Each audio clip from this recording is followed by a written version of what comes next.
Hey everyone, Hi, and hi, welcome and to welcome Power to Power Series Series Shine. Shine. Today I Today I have with have with me me the great the great Dr. Dr. Cletus Bulach. Cletus Bulach. Good morning. How are you doing? Good morning. Fine, Fine, thank thank you. you. And everyone has Everyone been has been anticipating anticipating this this interview. interview. All right, All so right, let's so talk let's talk about about who who is is Dr. Dr. Bulach Bulach and give us and a give little us a bit of little your bit of your backstory. backstory.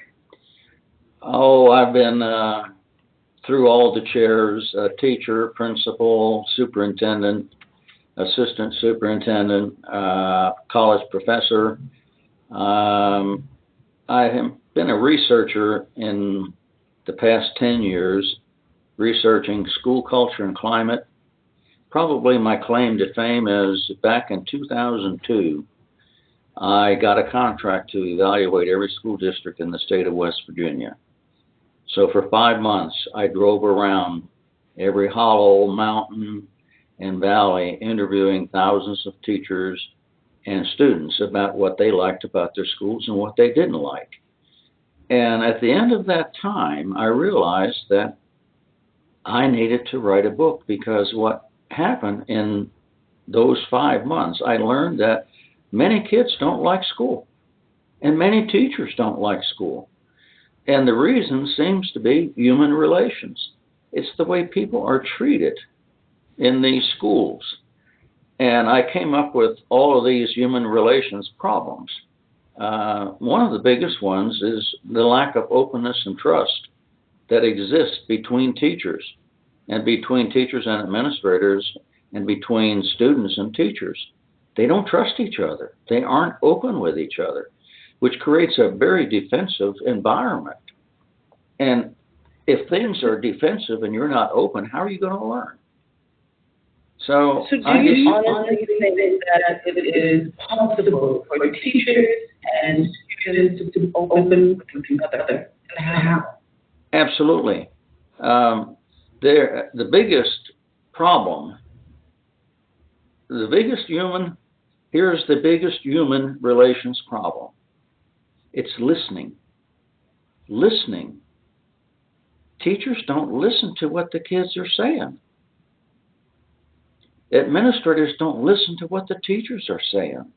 Listening is probably the heart of all human relations because when you listen to someone, you say, hey, I care about you. I'm listening to you. I want to know what you think. I'm here. Tell me. Talk to me. Uh, that sets the background for openness. Openness has two dimensions, okay? One is telling, and the other is listening.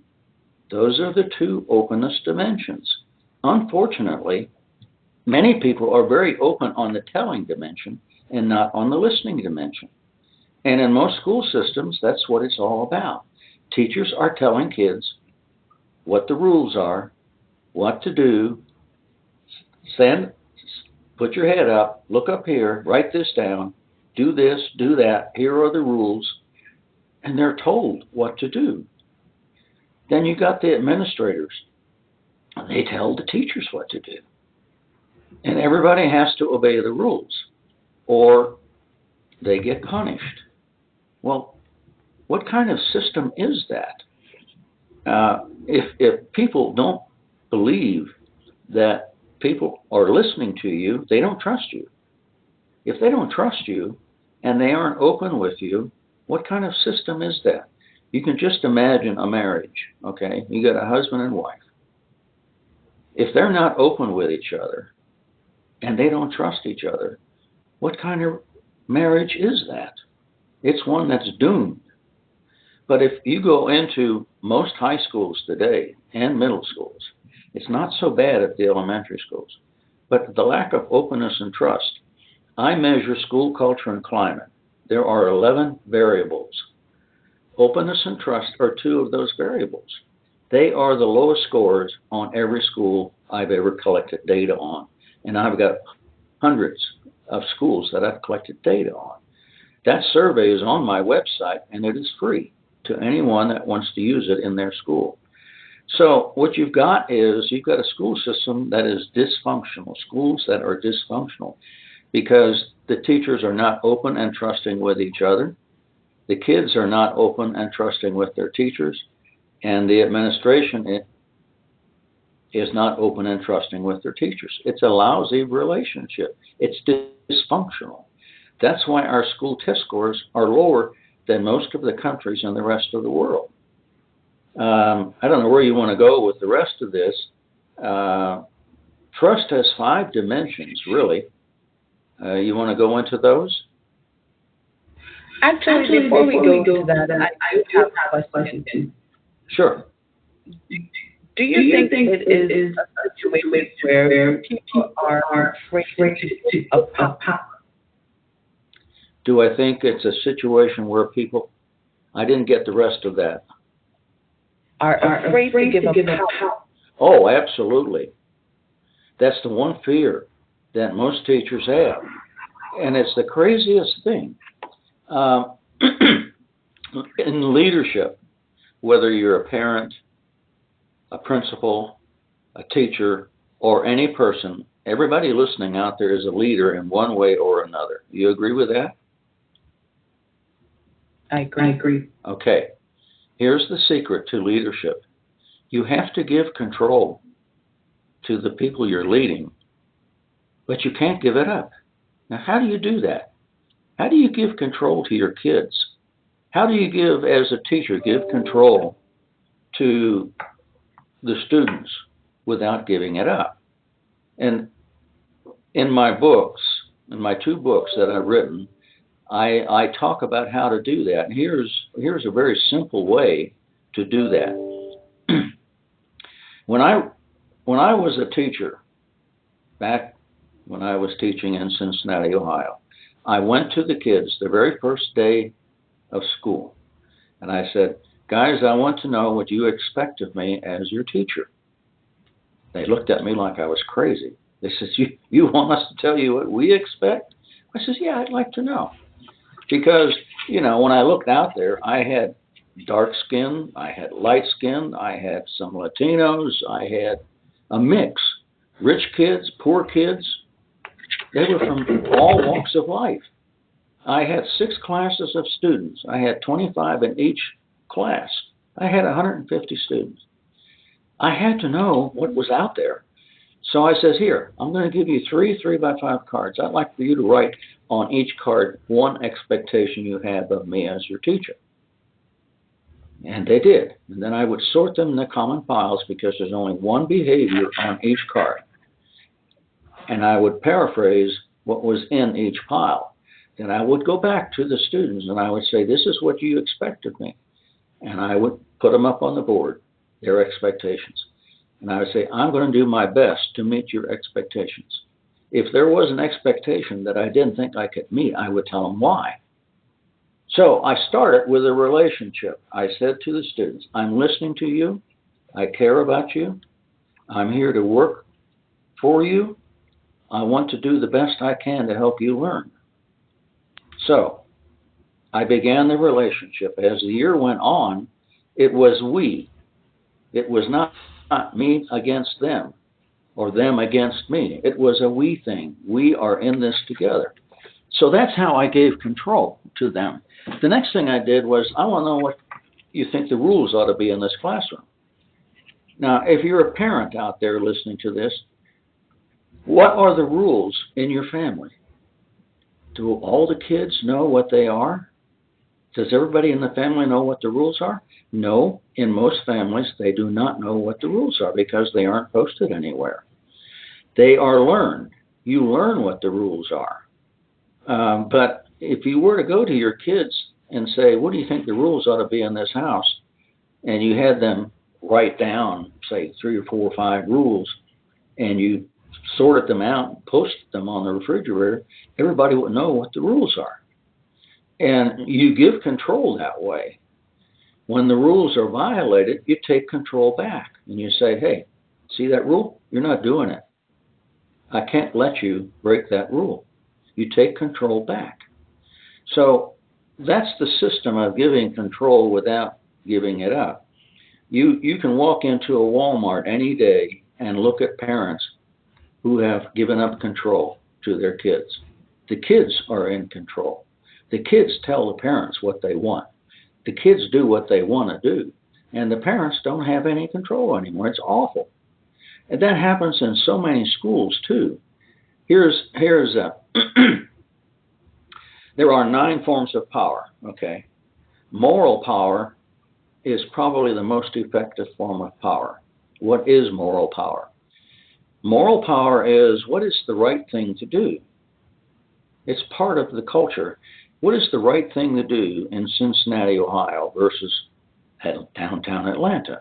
The rules are probably different. The expectations are different. But moral power is what is the right thing to do in any family listening to this program? What is the right thing to do in any school? What is the right thing to do in any boardroom? What is the right thing to do in any meeting, in any church? The rules are a little different everywhere.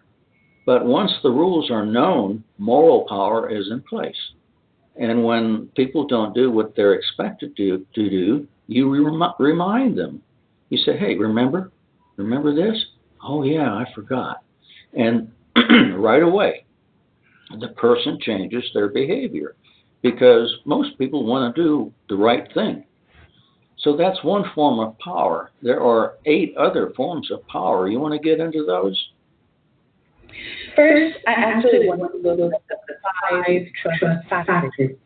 Oh, yeah, that's a fascinating subject. Trust is elusive in many ways because it has so many different factors, and you can be trusted on one thing and not on another. For example, President Clinton, and when it comes to trust, he was trusted for his ability.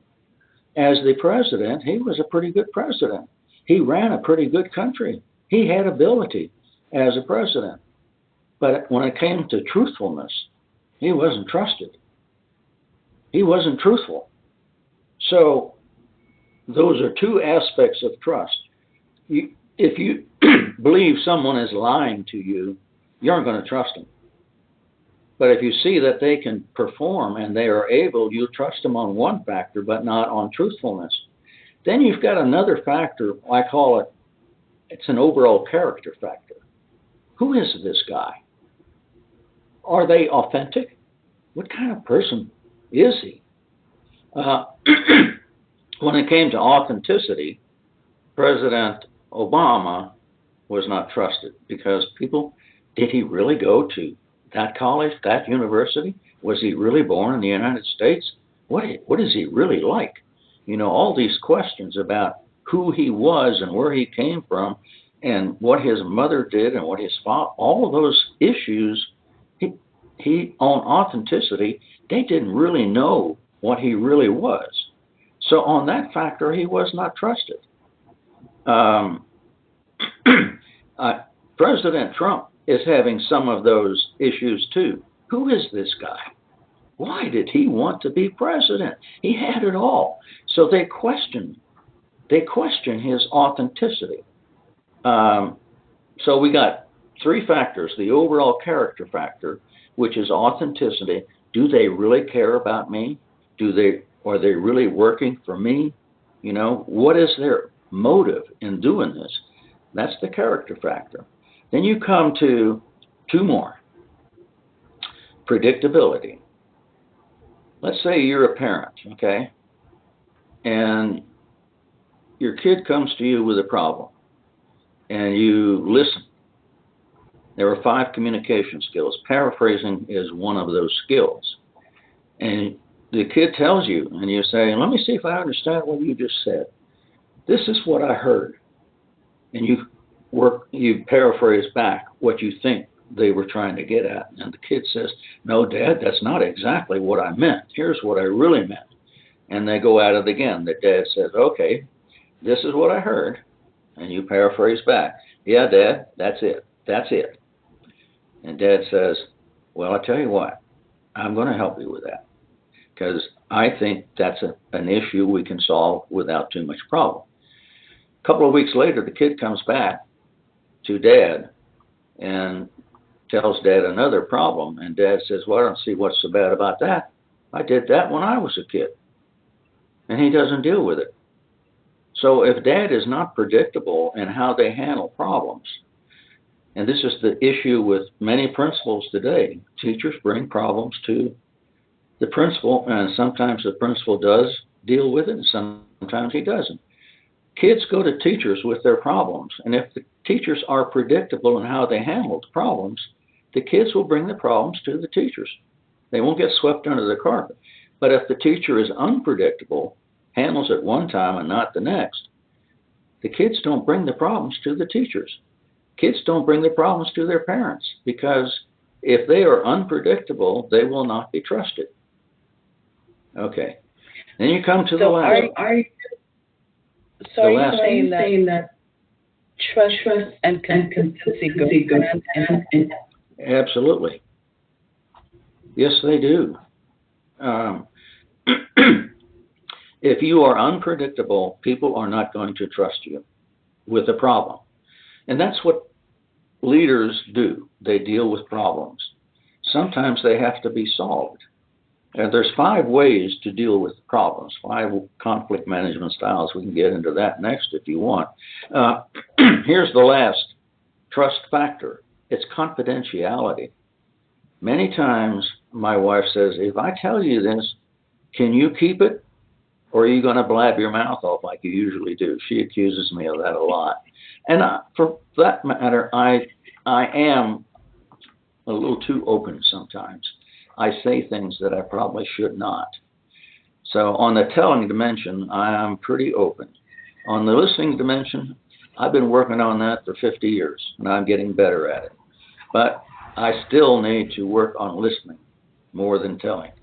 So confidentiality, if you cannot keep the confidence, let's say a teacher goes to the principal, tells him something in confidence, or a kid goes to a teacher and tells them something in confidence, and the next thing you know, this teacher is in the lunchroom blabbing what the kid said to the other teachers, and they tell the other teachers, and the kid's in another teacher's classroom and says, you know what so-and-so said to the teacher? And the kid's sitting right there. Doesn't know that this kid is the one that went to the teacher and blabs. And the kid says, oh, I'm never going to tell her anything again. So trust, confidentiality is a very important trust factor. Predictability is a very important trust factor. The overall character dimension of authenticity and caring and listening are trust factors. Ability is a big trust factor. And truthfulness is also a trust factor. Those are the issues of trust and openness that exist in most marriages today. And parents, if you're listening out there, you now know what all the 5 trust factors are, and you know what the 2 openness factors are. They should be practiced in your family. So I kind of go into the basics of what are the 5 basic? What are the 5 basic needs? Oh, 5 basic needs. Yeah. All human beings have 5 basic needs. It goes way back into the 18th century. You can look at what the philosophers were saying about life itself. They were arguing about why do people behave the way they do. And they came up, and of course, Maslow's come up with the 5 needs in learning. So this is similar to that, but it's slightly different because it's not dealing with schools and learning. It's what are the 5, why do people behave the way they do? The first philosopher, he came up with, well, people behave the way they do because they want to be alive. They want to live. They want to be free of stress and anxiety and fear. That's why they behave the way they do. They are very protective and defensive of their own life. The next guy comes along and he says, yeah, that's true. I believe that. But he said, happiness is also a need. There has to be moments of happiness in every person's life, or It's not worth alive. It's not worth to be alive if there's no happiness. And everybody agreed with that one. And then along comes Nietzsche, a famous philosopher. He's also an agnostic. He didn't believe in the afterlife. But if anybody who wants to look into this, go on the web and look up Nietzsche, Nietzsche, I believe is how you pronounce it. He looked at what the philosophers were saying, and he says, you guys are right. People want to be alive. They want to be free from fear and anxiety, and they want moments of happiness. He said, but there's another need. He says it's power. Power. Mm-hmm. Chapter 4 in Book 1 lists all 9 forms of power. We might go into that next, because there are only 9 forms of power. 5 of them free people up, and they motivate people. They take responsibility. 4, control. The problem with most leaders is they use the controlling forms instead of the freeing ones. But power, Nietzsche said, that's what people want. Now, I equate power with control. When you have power, you gain control. Does that make sense? Yeah. Okay. So let's talk about the Let's start what? Let's talk about. Oh, that was okay. That's the third need. Almost got off on the forms of power there. Let's go back to the 5. Let's go back to the 5 needs. Okay. The third need is control. People like to have some control over their lives. Life with no control is no life. If you don't have some control over your life, what are you living for? So, every person's control needs vary. Some people have a low need to control, and others have a high need to control. I am more a high control person. That's why I was a school superintendent, I suppose. I had a lot of control, and I gave control. I gave control to all the teachers.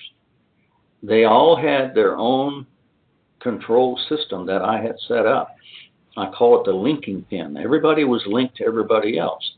So they had a lot of control over what happened in that school system where I was the superintendent. But other people's needs, you heard of control freaks, right? Mm-hmm. There are control freaks. They have to have control.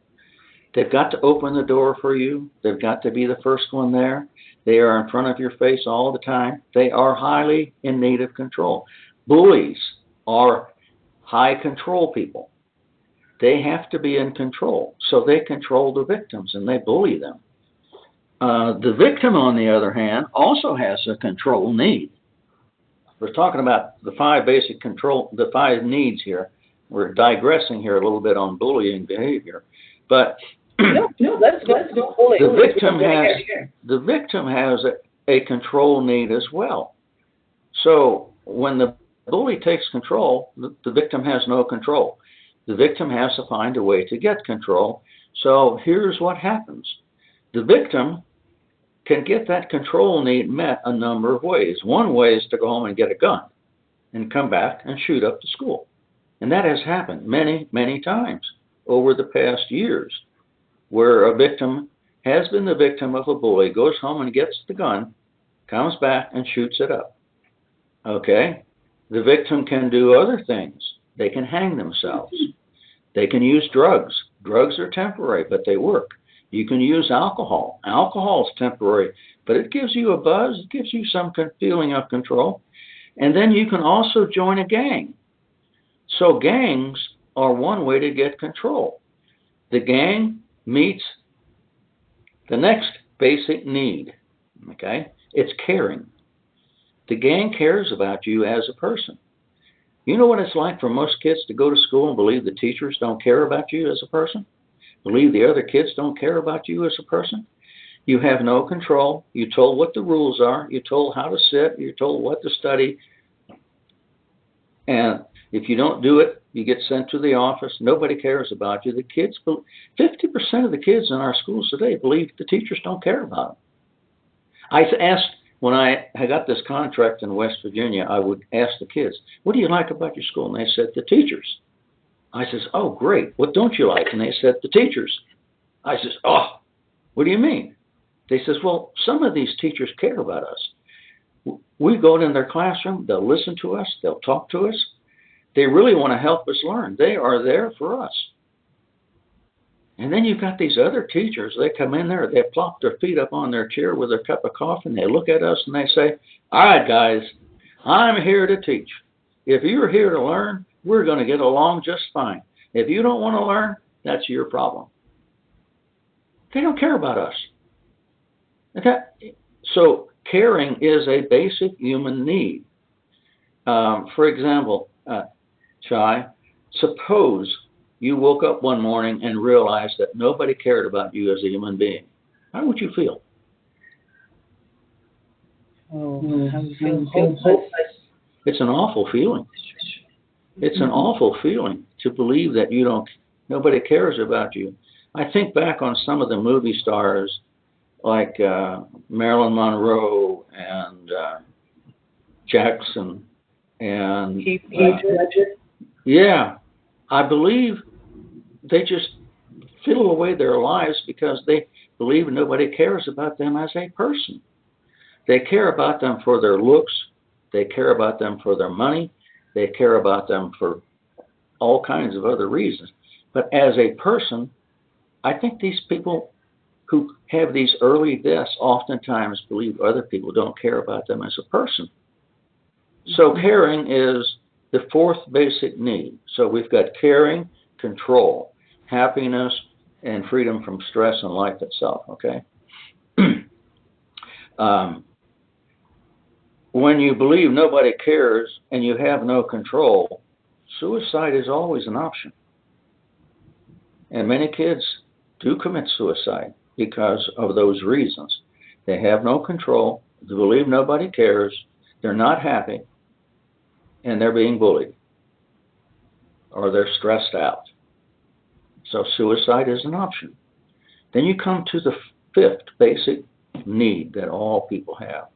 And Dr. Mehmet Oz, Dr. Rick Warren, the Dalai Lama, all have said life with no purpose is no life.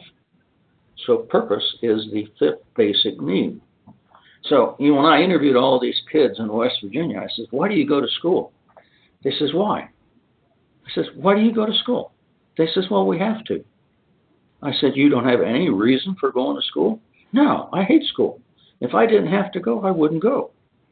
So you've got half the kids in our schools today who have no purpose. They have no reason for going except it's the law. They believe the teachers don't care. They have no control. They're not happy. And they may be experiencing a lot of stress. How's that kid going to learn? That's why our test scores are so low.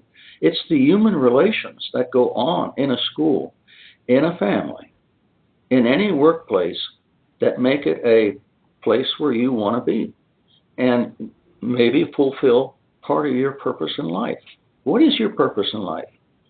And I ask, I know people who are struggling, and I say, what's your purpose in life? They said, well, I don't know. I says, you mean you really don't have a purpose in life? God put you on this earth for some reason. What do you think that purpose is? So you have to ask people what their purpose in life is and try to help them figure it out. Because life with no purpose really is not a life where motivation is there. Without purpose, there is no motivation. What are you going to do? What are you going to become? So parents, you got to ask your kids, what's going to be your purpose in life? Try to get them to figure out a purpose for their life. Those are the 5 basic needs. Where would you like to go from here? So, I kind of go back down to the street. I'm going to say confused. Okay. So are you saying that the shooting as a something mechanism? Absolutely. Yeah. It's a way to get. It's a way to get control. It's a way to show people I've got the minute you put a gun in your hand and put your finger on that trigger, you have got control. You have got purpose. You've got to show people I'm in charge. And you go back in there and you just start shooting. And you have no purpose except to kill. Because in the process you are also killing yourself. So you will not only accomplish suicide by creating a situation where you're going to get killed, but all of your 5 basic needs are being met, because at that particular moment in time you are in control, you are in charge, finally. And you're going to show people you're going to, So it's very sad, but if you look at all the shooters and look into why they did what they did, there's only one that doesn't fit the profile, and that's the one who shot at the music conference in California. Nobody ever figured out why he did that. He had no reason for doing that. He just did it. But on all of the other shooters, when you look into their backgrounds, the 5 basic needs are not there. And, in one way or another, that's how they're getting those needs met. Where would you like to go from here? What about bullies? Well, bullies, there are theories on why bullies do what they do. Some people believe that the family background is caused over control of the bully. So the bully has no control at home. They are highly controlled. They're in a very controlled environment. So when they get out to school, they get their control needs met by bullying. When I graduated from high school, I was 5'4" and weighed 125 pounds. So there were many freshman kids at the high school who were 6 foot tall, weighed 200 pounds. And here's this little shrimp who's a senior. He's cute, and that's about it, I couldn't date any girl in the senior class. Bullies, I was a victim of bullying quite often. And I eventually, if you're anybody listening out there dealing with a bully, the one thing you cannot do with a bully is you cannot let them control you. If they control you, they will continue to bully you and bully you and bully you, make your life miserable. I took them on verbally because I was very good. I was a smart kid. And they would come at me and I'd say, "What's the matter, big boy? You can't find anybody littler than me to pick on? You're a wuss.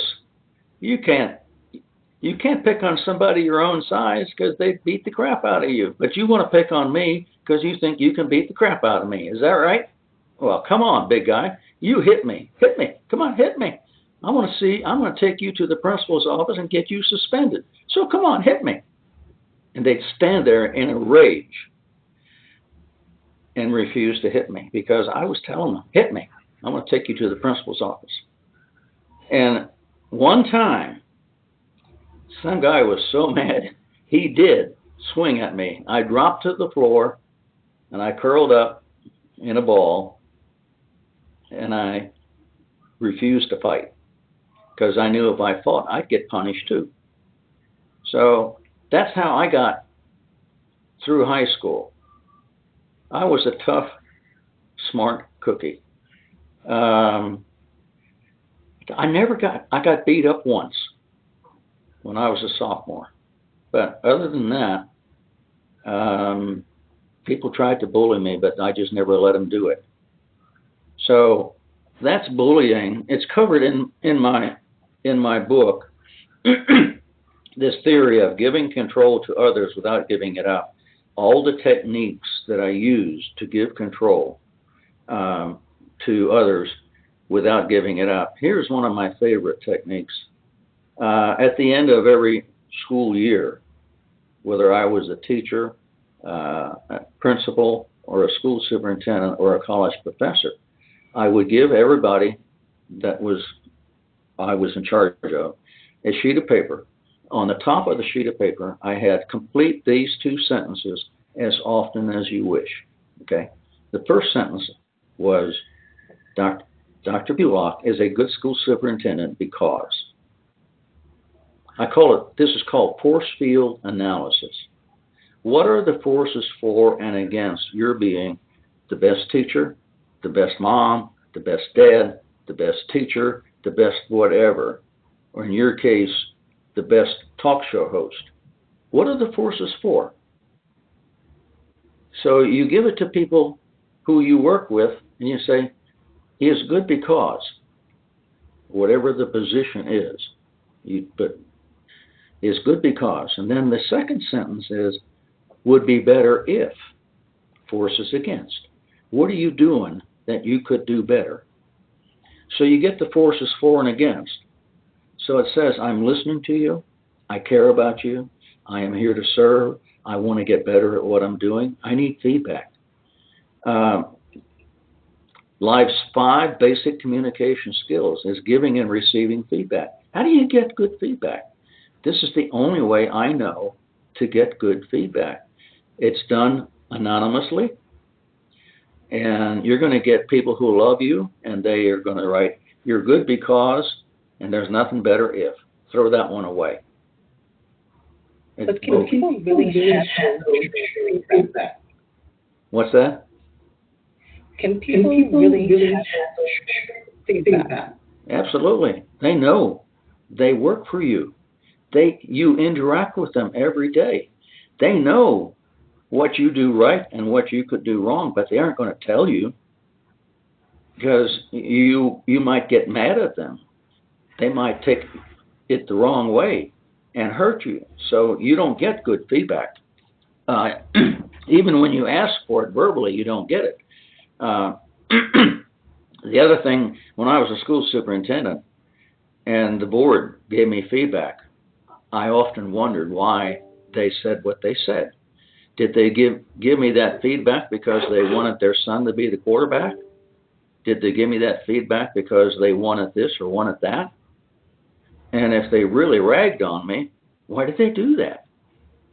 You know, you question when people give you, but when you do this force field analysis, and it's not something I made up with, it goes back to the 50s. There's a guy named Kurt Lewin, Kurtlewin. He came up with this system for getting feedback back in the 50s. So you can get on the web and look him up. His system is pretty complicated. The one that I describe is very simple. Is good because, would be better if. So whatever your position is, put that sentence out there and you say, when you finish writing your response to these 2 sentences, I want you to give it to, you identify somebody, one of the teachers or one of the kids. When I did this as a teacher, I would appoint one of the kids to collect all the papers. I would walk out of the room and I would stand outside, and I would not interrupt what was going on inside the classrooms because they'd be buzzing up a storm in there. And if I heard too much buzzing, I would be out in the hallway and I would say, hey guys, look, you're not supposed to talk about this. This is supposed to be your own individual feedback. I don't want you to put down what you're hearing somebody else say. So be quiet and complete the task. I don't want to hear any more. And that would pretty well shut it down. I'd give them maybe 15, 20 minutes, and I'd say, anybody need more time? I'd knock on the door. Anybody need more time? And if I didn't hear anything, I'd say, okay, guys, have you got your papers all given over to, and I mentioned the kid's name, did you give all your papers over? As he put them on my desk. They'd say, yeah. I'd say, okay, I'm coming in.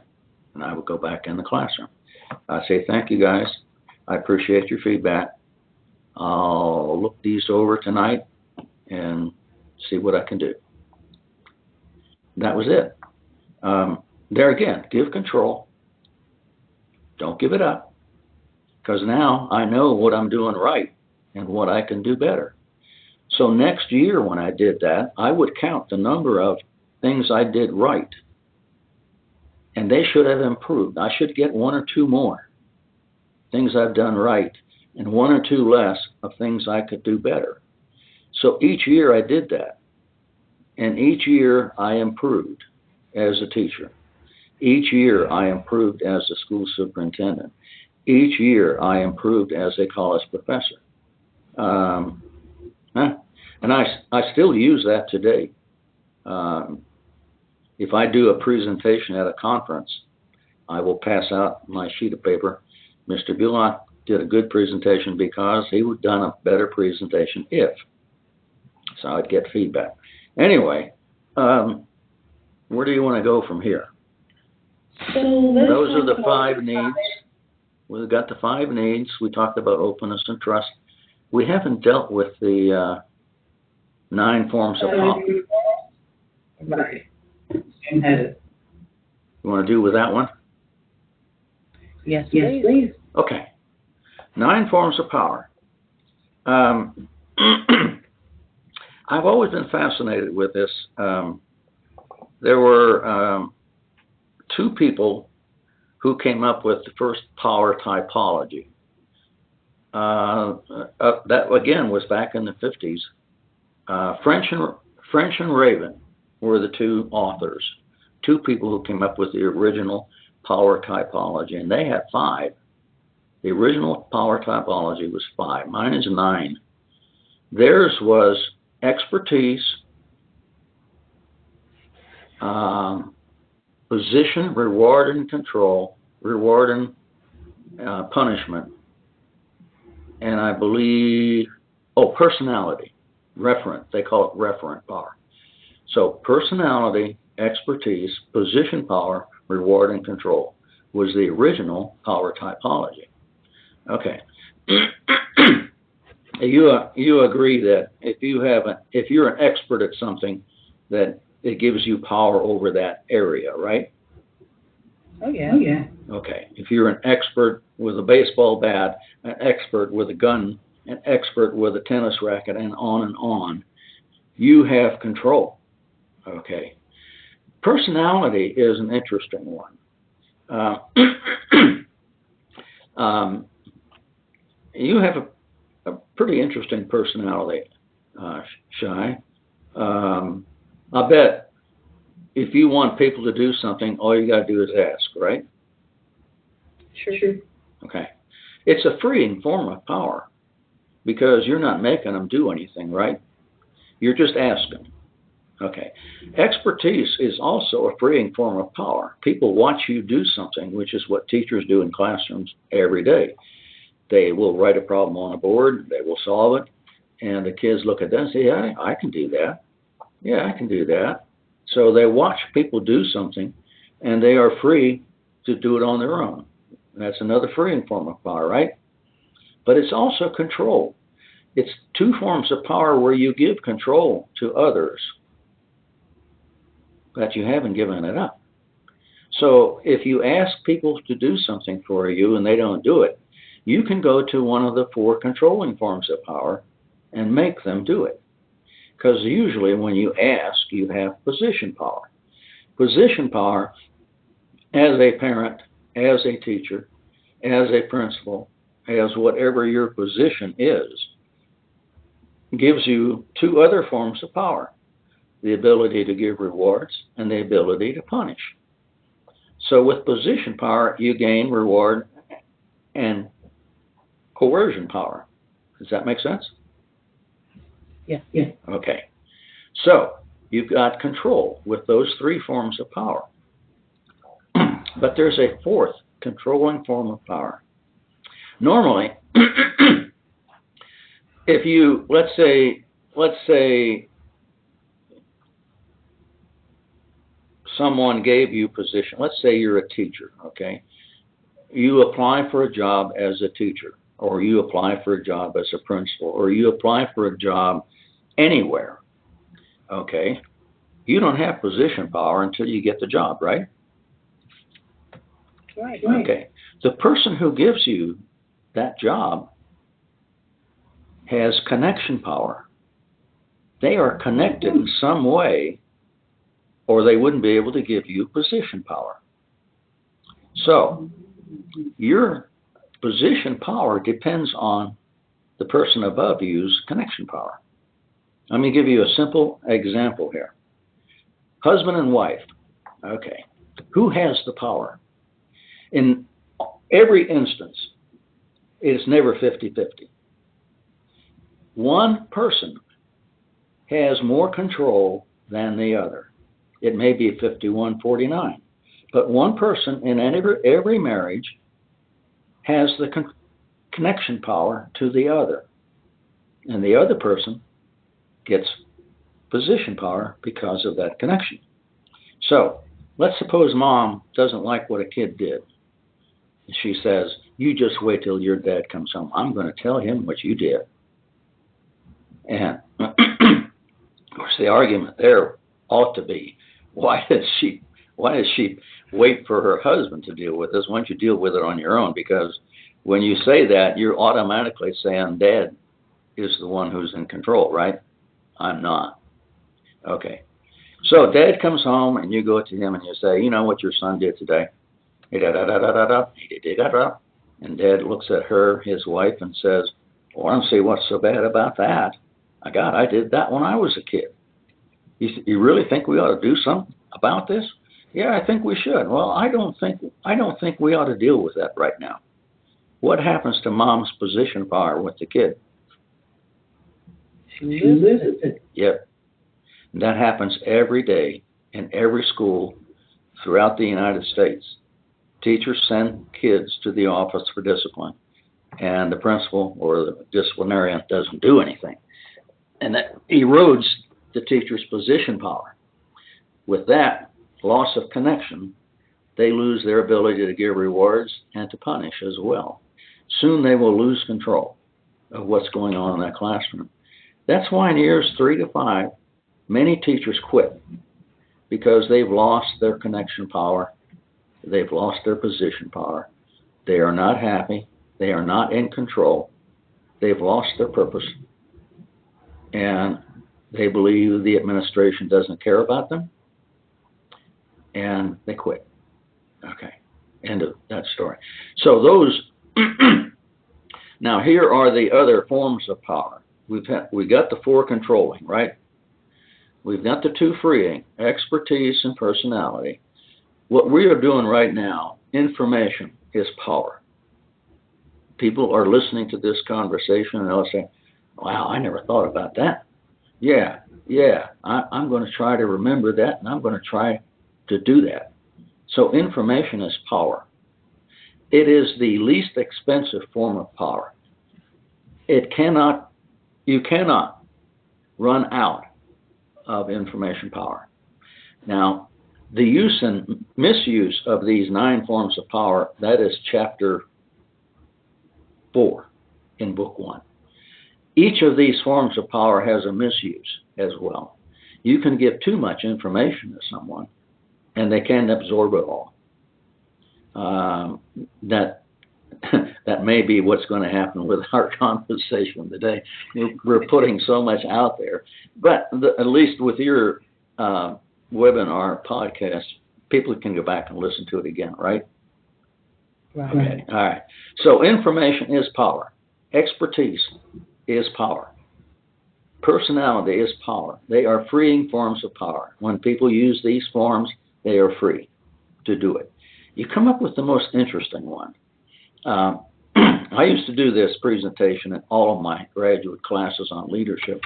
And I say, anybody come up with any other form of power, I want to hear it. And one guy from the back of the room says, yeah, I got another form of power. I says, oh, what is it? He says, it's ego. I says, ego? He says, yeah, I do it all the time with my kids, with my students. I stroke their egos, and they puff up their chest, and they do what I want them to do. I don't have to do anything. I just stroke their ego. I says, oh, I hadn't thought about that. But you're right. Stroking egos is a form of power. He says, yeah, there's another one. It's the negative ego stroke. And I says, what? He says, if you do it with the right person, it is the most powerful form of power. I says, well, give me an example. He says, well, with my team, let's say I go to my team and I say, hey guys, we're going to play this team across town tomorrow. They are tough. I'm not so sure that we are going to be able to take them on. What do you think? What do you mean, coach? Of course we can take them on. He says, that's the negative ego stroke. Muhammad Ali is the example I use in the book, Cassius Clay, as the perfect example of the negative ego stroke. When he was in the 4th grade, his teacher says, Cassius Clay, you'll never amount to anything. When he won the Golden Gloves in the Cuba Olympics, guess where the first place he went when he came back home with that glove? He went to that teacher. He says, remember when I was in the 4th grade, you told me I'd never amount to anything? He says, look at this. And he held up his gold club. The negative ego stroke, if done with the right person, is a powerful motivator. You got to be careful with this one, because if you use it with a person whose ego is not strong, they'll say, yeah, you're right. I don't think I can do that. And you defeat them. So it's an interesting one. The most interesting and the most powerful one is moral power. And when I ask the kids what the rules should be in that classroom, when parents post the rules up on the refrigerator,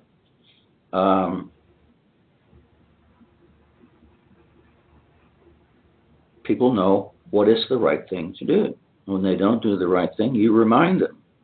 Remember that rule? And they say, oh yeah, I remember. And you don't have to do anything except remind them of what is the right thing to do. And 9 times out of 10, that alone will be enough to cause them to change their behavior. You see, that's another way of giving control without giving it up. Moral power and the 5 freeing forms of power are ways for you to give control to people without giving it up. When they don't do what they're supposed to do with the freeing forms, you take back control with the controlling forms, and you tell them what they have to do, and you make them do it. It's a fascinating subject, isn't it? Very so. Actually, the moral control.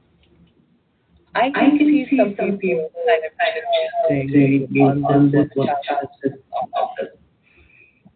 I'm sure someone is going and ask me about it, because I talk about value time with my audience. So, seeing that we have different values and everyone has different perceptions on different things, totally trust them. How does that work? How does what work? The moral control. Because we all have different values. Oh, well, that's what culture is all about. It's what you value and believe should happen. And that differs with everyone because they're all brought up in different households, different races, different value systems, different religions. So when I went into a classroom and I asked the kids, what do you expect of me as your teacher? When a parent goes to their kids and says, what do you expect of me as your dad? What do you expect of me as your mom? Or if you're a minister taking over a new church and you go to them and you say, guys, I'm the new minister. What do you expect of me as your minister? And you pass out these 3x5 cards. And what the people write on those cards is what they value and believe should happen. That's the culture that they come from. Once you get those various beliefs, you can start your leadership of that organization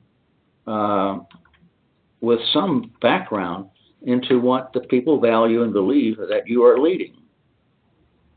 So you can put moral power more likely into place. Because when I post what they expect of me, and I tell them, this is what you expect me to do, and I'm going to do my best to meet your expectations, it sets the stage for that relationship. Of course, I haven't told them what I expect yet.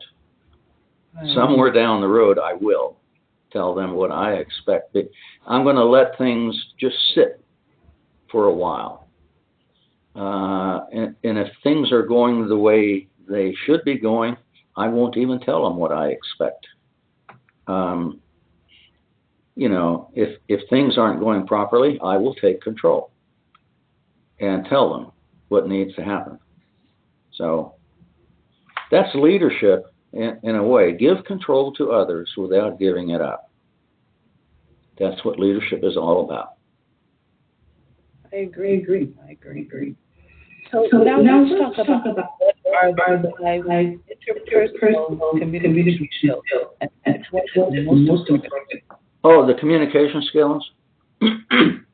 I think paraphrasing is probably a very powerful tool, because many times when people come to you, or in any communication, I don't care what it is, if you're not sure, a lot of people don't always know how to communicate what they're thinking.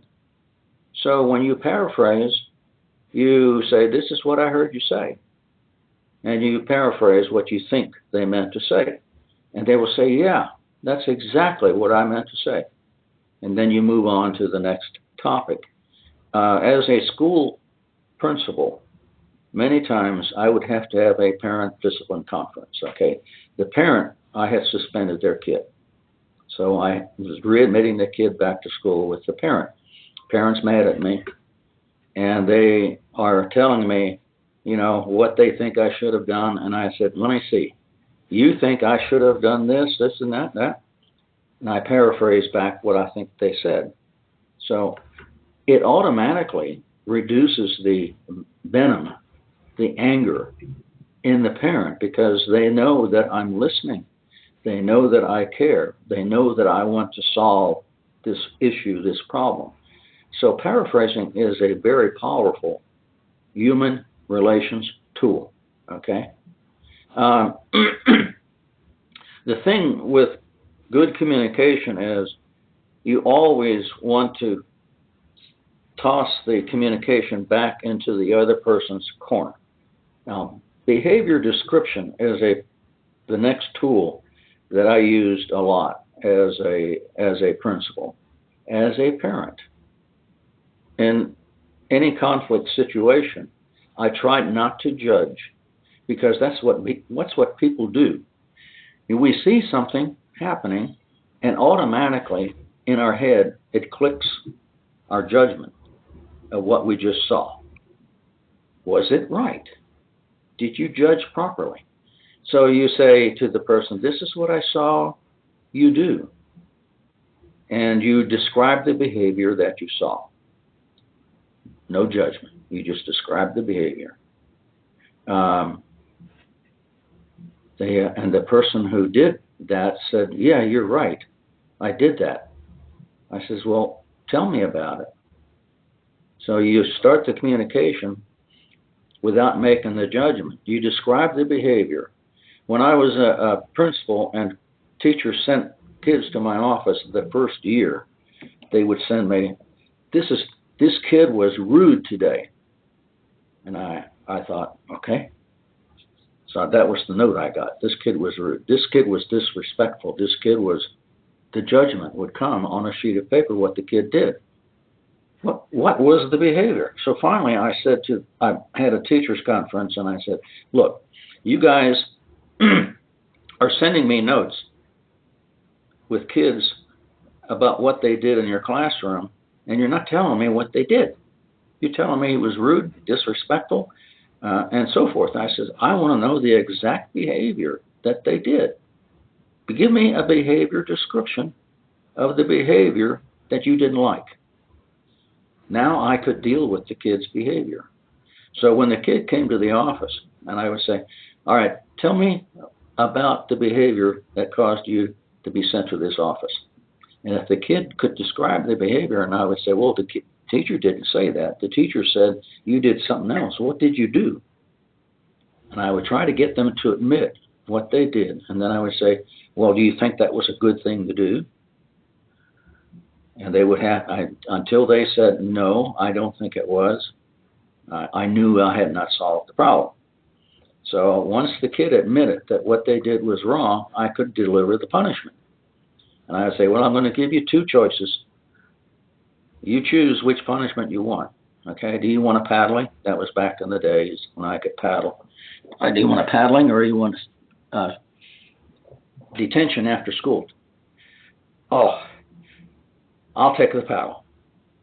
Almost always, the kids took the paddle. Whap! Really? Yeah. What? I swear, I would paddle. I don't know how many paddles I broke. One day we had a new secretary, and the kids, when they left my office, almost always had a smile on their face.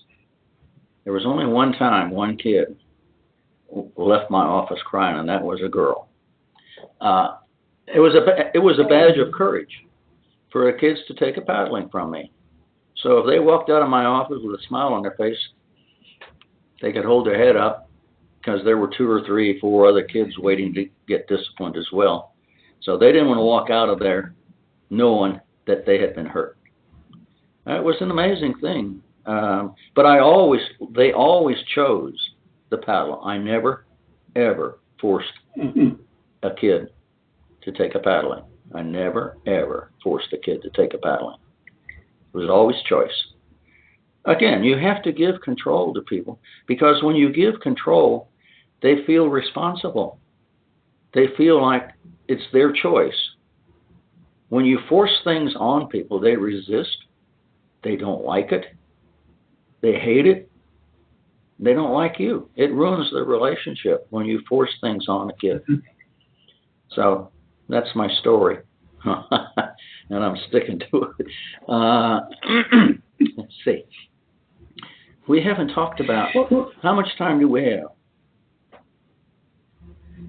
We still have about 15 or so. You want to talk about we were talking about the 5 communication skills. Behavior description is an important tool because it allows the other person to make the judgment, not you. Perception checking, when you see a person do something, you automatically have a perception about why they did that behavior. But are you right? Is your perception right? For example, I always ate with the teachers in the lunchroom, and one day I was eating with a group of teachers around the table, and one of the teachers got this sour look on their face. I thought, I wonder what I said. I said, I saw you wrinkle up your face. Did I say something that upset you? She says, what? I says, you had this look on your face. She says, oh, yeah. I had a pee go down my throat the wrong way.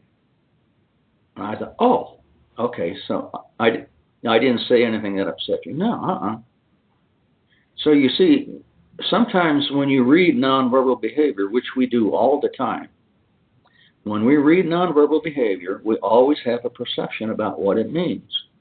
When you see Donald Trump, when he shook hands with Putin, his hand was on top.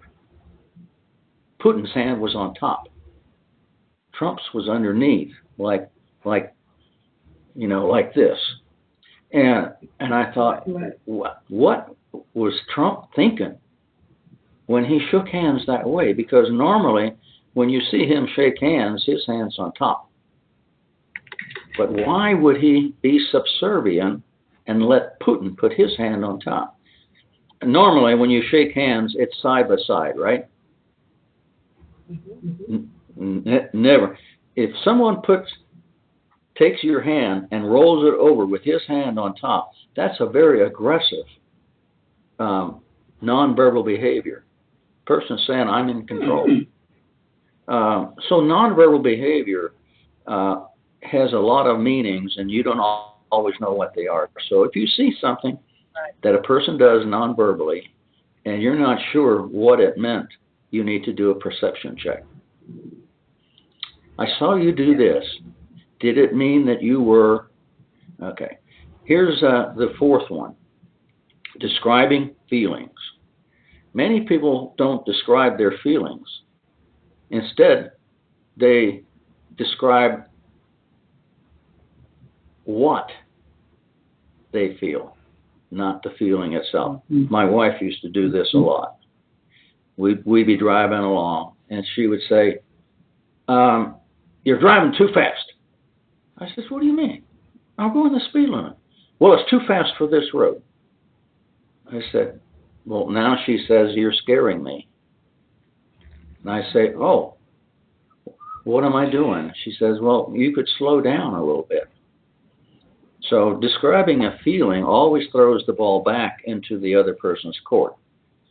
Making the judgment, you're driving too fast, always gets, what do you mean? Let's see. Most people do not describe the feeling itself. They describe the result. Does that make any sense? Okay. So describing feelings throws the ball back into the other person's court. When you make the judgment about how it makes you feel, it automatically gets them to throw it back in your court. So then you get this back and forth argument about what it is that you did. So the fifth basic skill is giving and receiving feedback. Okay. And this is chapter 1 in book 2. Okay. Where the 10 rules for giving feedback are written. Okay. There's basically the force field analysis is the best way for receiving feedback, for having people give you feedback. That's my best tool. On the receiving end, you have to make sure the other person is willing to hear it. So you say, I'd like to give you some feedback. Do you want to hear it? If they say no, well, forget it. If they say, sure. Okay, now they're listening, all right? So you say, well, this is what I saw you do. And you give them the feedback. So it's got to be something that was recent. It's got to be something that you can identify. It's got to be something that's applicable. It's got to be and they've got to be receptive to the feedback. If they're not receptive, you're wasting your time. And if it's something that happened, I agree. If it's something that happened 6 months ago, forget it. And on with the rules for giving and receiving feedback. So those are the 5 communication skills covered in chapter 1. The next chapter, the next thing, when I wrote the first book and people implemented it in their classrooms and what have you, I began to notice some things that weren't working right. And the communication skills, good communication was not happening in that school. The next thing was conflict management was not always dealt with properly. So over my career, 14 years as a school superintendent and my 30 years as a teacher and administrator, I dealt with a lot of conflict. So I became a student of conflict. I took seminars and went to presentations. Chapter 2 in book 2 deals with conflict management. There are 5 conflict management styles. Each style has a win or a loss. A win-win, a lose-lose, a win-loss, lose-win. Okay, here's the first conflict management style, the competitive style. I win, you lose. It's probably President Trump's most preferred style. It's also one that President Obama used a lot. I win, you lose. With Congress, President Obama said, okay, guys, you ain't going to work with me? I got this pen here. I'm going to sign executive orders. I got this telephone here. The heck with you. I'm going to do my job as president sitting right here at my desk. I win, you lose. Remember he said that? Okay, that's the... And now, if you look at Trump, with what he did with the 14 or so people who were vying to be presidential candidates, he took them all on. I win, you lose. With the news media, he says, screw you guys. You're fake news. I'm gonna beat you. I'm going to win at this. You ain't going to take me down. I win, you lose. Does that make sense to you? So that is that is one of his styles. He also he has tried the win-win. That's collaborative style. He has tried to be collaborative with Congress, but so far it's not worked. He wanted to get this wall, and he wanted to give them something that they wanted. So, didn't work. So he went to the cooperative style, which is lose-lose. So he says, this is what I'm willing to give you. He says, I'm willing to give you the Dreamers. I'm willing to give you the DACA. I'm willing to give a 3 years before we send anybody back. So that's what I'm willing to give you, okay? With Kim Jong, the president of North Korea, he was cooperative as well. He says, I'm going to help you make North Korea a strong country, a very important country, if you will give up your nuclear program. Lose-lose. He made that offer, and he took it, supposedly. It looks like that was it. He's got another meeting with him, and we don't know what he's going to have to give the dictator in North Korea in order to get him to finally once and for all give up his nuclear program. Then you have the accommodate. Accommodate is where parents a lot of times do this. It's a lose-win. They accommodate their kids because the kid wants something, and you say, okay, I'll let you have it, and you accommodate.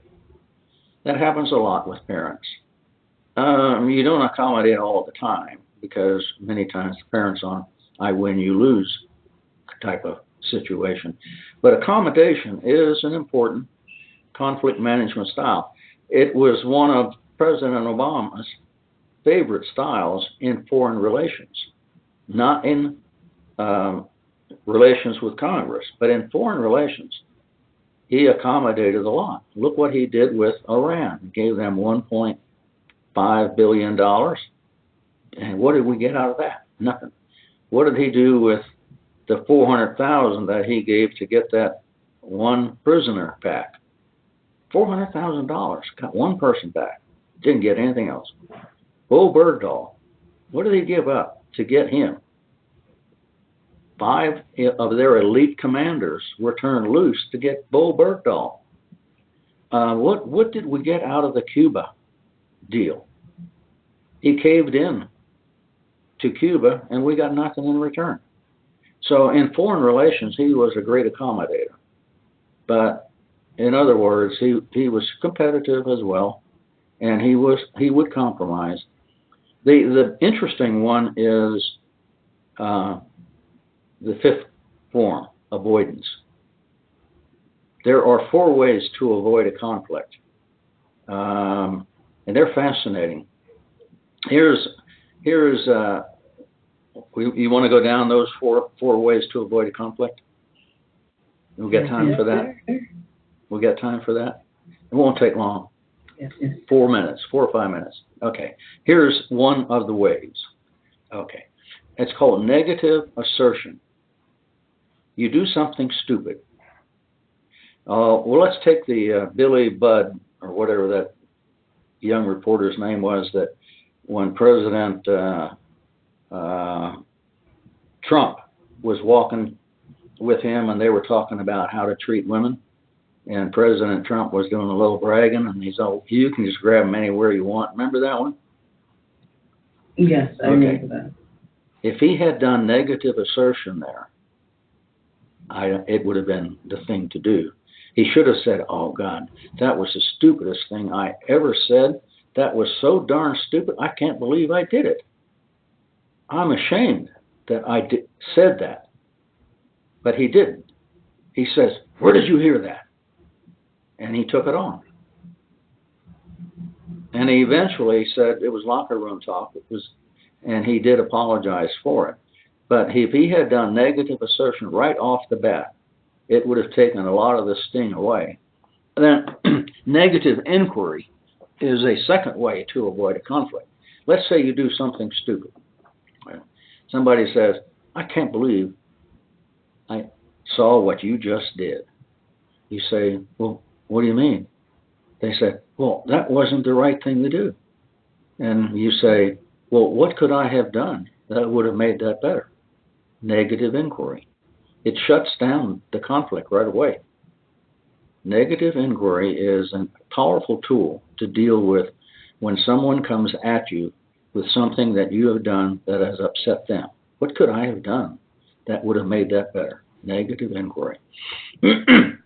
Here's one that I used a lot as a parent and as a school principal. The broken record. Okay. Let's say one of the rules is that your curfew is midnight. And the kid comes in, he's got the keys to the car, and he comes in at 12:15. And I said, curfew was 12 o'clock, and it's 12:15. But Dad, you don't understand. On the way, curfew's 12 o'clock. Dad, curfew's 12 o'clock. Dad, curfew's 12 o'clock. Dad, wait a minute, curfew's 12 o'clock. There were always teachers who would come late to clock in. And I'd meet them at the door, look at my watch.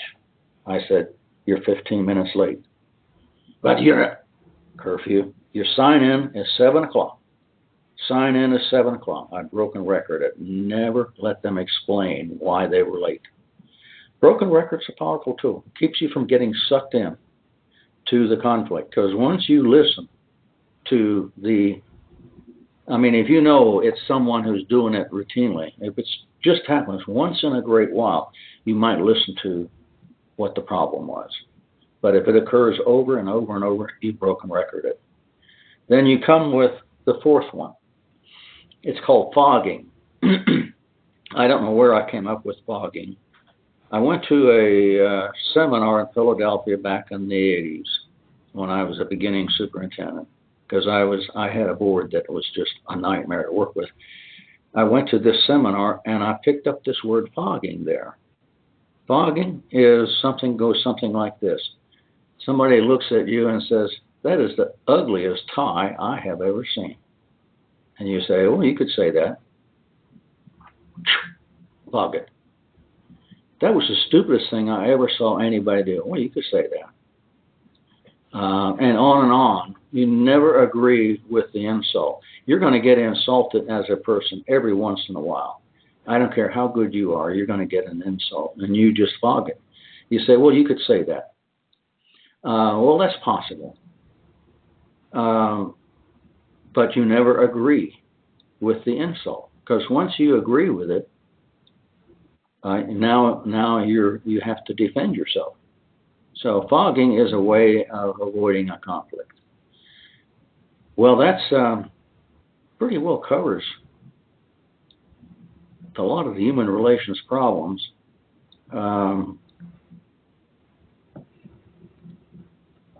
Anything else you think we ought to deal with? Yeah. If there was something that you to audience, just one thing, how let's take what would be in 2000 that be? The most powerful human relations skill that any person needs to practice, we started the show with this, was listening. Listening is a powerful tool because it shows that you care. It shows that you're giving control. See, you're meeting people's basic needs when you listen. I have a diagram a paradigm in book number 1. It starts with learning.